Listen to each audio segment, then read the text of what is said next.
Interesting facts of Bible YouTube ఛానల్ని వీక్షిస్తున్న ప్రతి ఒక్కరికి క్రీస్తునామం పేరట సర్వశుభాలు. యేసుప్రభు వారు యోర్దాను నది వద్ద బాప్తిసం పొందిన తరువాత ఆత్మచేత నిండుకొని అరణ్యంలోనికి కొనుపోబడ్డారు.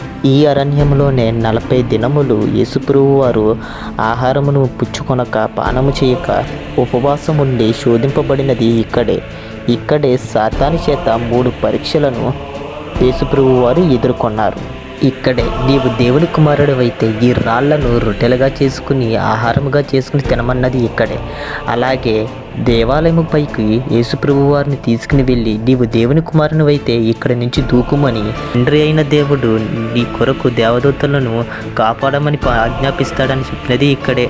భూమిపై ఉన్న సమస్త రాజ్యములను చూపించి నీవు నాకు మ్రొక్కిన ఎడల ఇవన్నీ నీకు ఇస్తానని అన్నది కూడా ఇక్కడే.